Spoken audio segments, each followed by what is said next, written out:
University, మంచి భవిష్యత్తు కోసం తెలుగు విద్యార్థులు ఇష్టపడే యూనివర్సిటీ.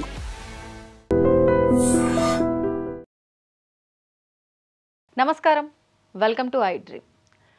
సాధారణంగా మనందరికీ అన్నమయ్య అనగానే ఖచ్చితంగా ఆయన కీర్తనలు, ఆయన చేసిన ఎన్నెన్నో మంచి మంచి కార్యకలాపాలు అవన్నీ కూడా చరిత్రలో గుర్తుండిపోతాయి. అవన్నీ కూడా మన మదిలో ఎప్పటికీ మెదులుతూనే ఉంటాయి. అయితే వాళ్ళ తరం వాళ్ళు ఇప్పటికీ అలాంటివన్నీ ఆయన ఏదైతే అనుసరించారో, ఏదైతే వంశ పారంపర్యంగా ఇచ్చారో అవన్నీ కూడా ఎక్కడా వదిలిపెట్టకుండా ఆచార సాంప్రదాయాలు, వ్యవహారాలన్నీ కూడా కొనసాగిస్తూనే వస్తూ ఉన్నారు. అయితే అందులో భాగంగా అన్నమయ్య వంశస్థుల్లోనే ఒకరు మన ముందున్నారు. ఇప్పుడు వారితో మాట్లాడి అసలు ఏంటి అన్నమయ్య కీర్తనలు వినని వారు ఉండరు, వాటి గురించి తెలియని వాళ్ళు ఉండరు. చిన్నపిల్లల దగ్గర నుంచి ప్రతి ఒక్కరు కూడా అన్నమయ్య కీర్తనలు అనగానే ఓ మాకెందుకు తెలియదు అనే వాళ్ళే ఉంటారు. ఇప్పుడు వారి వంశస్థులే మన ముందులో ఉన్నారు అని అంటే మనం ఎంతో అదృష్టం చేసుకున్నట్టుగానే భావించాలి. ఇప్పుడు వారితోటి మాట్లాడి మరిన్ని విషయాలు తెలుసుకునే ప్రయత్నం చేద్దాము. వారే గద్వాల్ చంద్రశేఖరరావు గారు. ఇప్పుడు వారితో మాట్లాడేద్దాం. నమస్కారం అండి. నమస్కారం అమ్మ. ఓం నమో వెంకటేశాయ. ఓం నమో వెంకటేశాయ. మామూలుగా అంటే అన్నమయ్య కీర్తనలు తెలియని వాళ్ళే ఉండరు. ఎంతోమంది ఎన్నెన్నో రకాలుగా చెప్తూ ఉంటారు, పాడుతూ ఉంటారు, వింటూ ఉంటాం. కానీ వారి వంశస్థులే వచ్చి అవన్నీ మా ముందర వినిపించబోతున్నారు అంటే ముందుగా నాకైతే చాలా సంతోషంగా ఉంది సార్. మీరు ఇక్కడి వరకు వచ్చింది మా అదృష్టంగా భావిస్తున్నాను సార్. నమస్తే సార్, ధన్యవాదాలు. ఓం నమో వెంకటేశాయ. ముందుగా స్వామివారి శ్లోకంతో మనం మొదలు తప్పకుండా.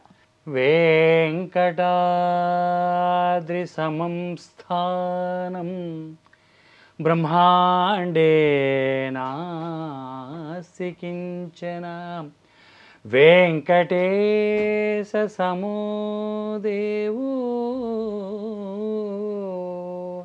న భూతో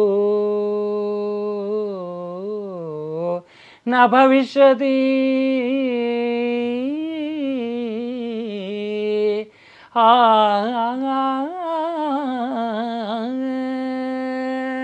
శ్రీమత్వదీయ చరితామృత మన్నయార్యా పీత్వాపి నైవ సుహిత మనుజాపవేయుః త్వం వెంకటాచలపతేరివ భక్తి సారం శ్రీతాళ్లపాక గురుదేవ శ్రీతాళ్లపాక గురుదేవ నమో నమస్తే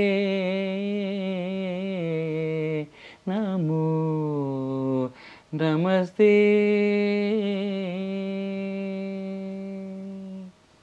ఎంత అద్భుతంగా ఉంది సార్, నిజంగా. వివరణ ఏమన్నా ఇవ్వగలుగుతారా సార్ దీనికి?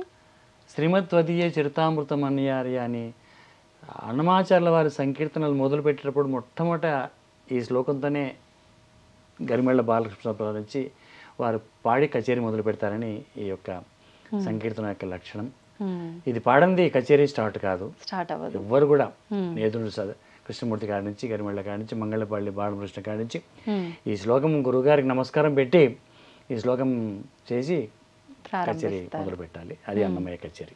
ఓకే సార్, మనం వీటి గురించి, కీర్తనల గురించి, వీటి గురించి, స్వామివారి గురించి మాట్లాడుకునే ముందర అసలు ఈ వంశం పుట్టుకకే ఒక మంచి ఆంతర్యం ఉంది అని చెప్పి అంటూ ఉంటారు. ఆయన అనుగ్రహం వల్లే ఆయనే సృష్టించబడిన ఒక వంశం అని చెప్పి చెప్తూ ఉంటారు. ఏంటి సార్ దాని గురించి కొంచెం వివరణ?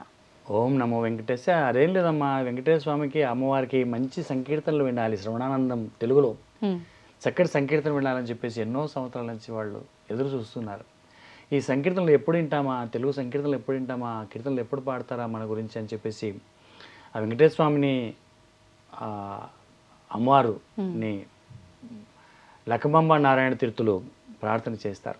ఎన్నో సంవత్సరాల నుంచి వాళ్ళకు సంతానం కలగకుంటే వాళ్ళు ఉదయం లేచి ఓం నమో వెంకటేశ అని ప్రార్థన చేస్తూ ఉంటే ఆ ప్రార్థన విని విని విని విని ఆరు దంపతులైనటువంటి ఆ వెంకటేశ్వర స్వామి, ఆ పద్మావతి అమ్మవారు విని విని తర్వాత స్వామి అక్కడ ఎవరో మొరపెట్టుకుంటున్నారు నీవు సంతానం కలగాలని, మరి ఏంటి స్వామి అంటే తప్పనిసరిగా దేవి అని చెప్పేసి తన ఖడ్గం తీసి, తన వరలో ఖడ్గం తీసి నందకం తీసి పంపిస్తారు అది వైకుంఠం నుంచి దాటుకుంటూ బ్రహ్మలోకం దాటుకుంటూ కైలాసం దాటుకుంటూ భూలోకానికి వచ్చి తాళపాక అనే రాజంపేట మండలం తాళపాక అనే గ్రామానికి లక్కమామ నారాయణ తీర్థుల గర్భంలో ఆ ఖడ్గం వెళ్ళి అన్నమాచార్ల వారు పుడతారు.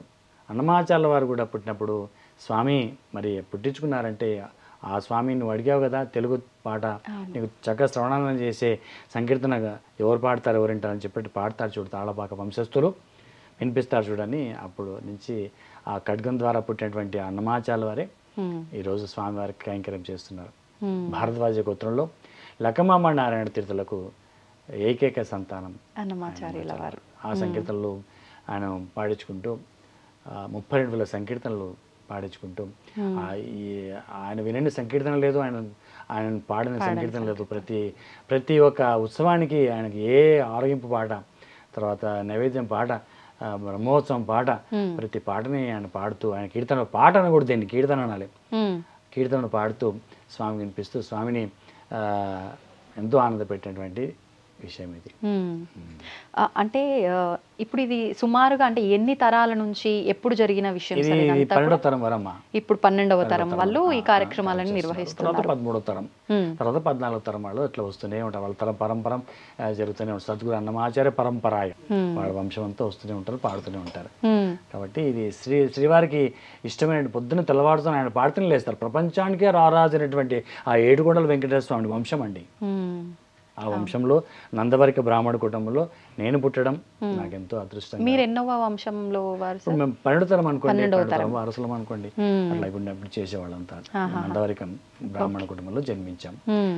జన్మించి ఆ స్వామివారికి నేను పాడుతుంటే స్వామి కూడా అక్కడ ఆ వంశంలో పుట్టాను కాబట్టి, ఆ నందవరిక బ్రాహ్మణ కుటుంబంలో పుట్టాను కాబట్టి ఆ సేవలు చేయాలని చెప్పి సినిమా పాటలు కూడా పాడకుండా స్వామికి సంకీర్తనలే ఊపిరి, నా ధ్యాస, నా ఆశ, నా లక్ష్యంతో నేను ముందుకెళ్తున్నాను. మీరు అంటే మీకు ఎన్ని సంవత్సరాలు ఉన్నప్పటి నుంచి నేను 8వ ఏట నుంచి నేను సంగీతం మొదలుపెట్టాను. మా అమ్మగారి పేరు ఇందిరమ్మ, మా నాన్నగారి పేరు సోమసుందర్రావు. నేను సంతానంలో ఆఖరివాడిని. చిన్నప్పటి నుంచే నాకు ఉగ్గుపాలతో పోసినట్టుగా సంగీతం నేర్పించింది. నేను సంగీతం నేర్చుకుంటూ హైదరాబాద్లో రామ్కోటి మ్యూజిక్ కాలేజ్లో 6 సంవత్సరాలు సంగీతంలో అభ్యసించి పివి సాయిబాబు గారి దగ్గర నేను లలిత సంగీత శిష్యుడిగా, అలాగే హైదరాబాద్లో వారి దగ్గర ఎన్నో సంకీర్తనలు నేర్చుకొని, వారి లలిత సంగీతం పాటలు నేర్చుకొని అట్లా లలిత సంగీతాన్ని ప్రోత్సహించుకుంటూ ఆ లలిత సంగీతాన్ని పాడుకుంటూ నేను 1986లో సంగీతోపాధ్యాయుడిగా శిక్షణ చేసుకొని ఉద్యోగంలో జాయిన్ అయినాను. 86లో నేను 2014లో రిటైర్డ్ అయ్యాను. అంటే ఇప్పుడు మీరు స్వంతంగా ఏమైనా? నేను అన్నమయ్య వాణి లలిత సంగీత విద్యాలయం అని మహాబడంలో పద్మావతి కాలనీ కృష్ణ మందిరం జరిపెట్టి అక్కడ కూడా సంగీతం నేర్పిస్తూ ఉచితంగా పేదవాళ్ళకు ఉచితంగా నేర్పిస్తూ, కొంచెం ఇచ్చేవాళ్ళు ఏమైనా ఉంటే వాళ్ళు ఇస్తే అది కూడా ఆ ఇచ్చినటువంటి దక్షిణ తాంబూలం కూడా నేను అన్నమయ్య సంకీర్తన సేవకే వాడుకుంటాను. అంటే మీరు డిమాండ్ చేయడం ఏముండదు, వాళ్ళు ఇస్తే తప్ప వాళ్ళు ఇస్తే వాళ్ళు తీసుకుంటాను. అది తీసుకున్నా కూడా ఆ అన్నమయ్య ఫండ్, అన్నమయ్య నిధి అని చెప్పి దానికి పెట్టుకొని ప్రతి సంవత్సరం వనమాలి పాత పదకవిత తాత సంకీర్తన వారోత్సవాలు చేస్తాను. ఎప్పుడు జరుగుతుంది? ప్రతి సంవత్సరం ఒక సంవత్సరంలో డిసెంబర్ కానీ జూన్లో కానీ చేస్తాను. నాకు అంటే వారం రోజులు హాల్ దొరికేంత కెపాసిటీ ఉండాలి కదా, అన్ని చూసుకోవాలి కాబట్టి 3 హాల్ ఉన్నప్పుడు అప్పుడు హాల్ పెళ్లిళ్ళు అప్పుడు నేను చేస్తాను. వారం రోజులు చేస్తాను. పాడిన సంకీర్తన పాడకుండా ప్రతిరోజు 15 పాటలు చొప్పున తిరుమల తిరుపతి దేవస్థానం వాద్య సహకారం రాజా గారు, పాండు గారు, కళ్యాణ్ గారు, భారద్వాజ్ గారు వారంతా వాయిద్యాలు, సౌండ్ సిస్టమ్ మురళి గారు, తర్వాత హాలు గాయత్రి ఫంక్షన్ హాల్ తీసుకొని ప్రతి సంవత్సరం చేస్తాను. నిస్వార్థంగా చేస్తాను. ఇది అక్కడేనా సార్? తిరుపతిలో చేస్తాను. మహబూబ్ నగర్ లో చేస్తాను. ఇది 4 ఉత్సవాలు అయిపోయినాయి. ఇప్పుడు పంచమ ఉత్సవాలు డిసెంబర్ 20వ తేదీ మొదలు పెడతాం. ఇది 5వ ఉత్సవాలు 7 చేయాలని, 7 సార్లు సప్తాహం ఎట్లా చేస్తారో 7 వారోత్సవాలు చేయాలని.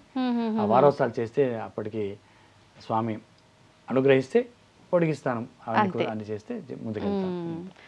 7 కొండలవాడు ఈరోజు ఐడి డ్రీమ్ ఛానల్లో కూడా నేను 7 కొండలవాడు 7వ తేదీ రావడం కూడా నాకు ఆనందంగా ఉందన్నమాట. నిజంగా అన్ని బాగా కలిసి వస్తాయి కదా సార్. ద్వాదశి రోజు నిన్న ఏకాదశి రోజు, ద్వాదశి రోజు అన్నమాచార్య వారు శ్రీవారిలో ఐక్యమైనారు అన్నమాట. ఓకే. ఓకే.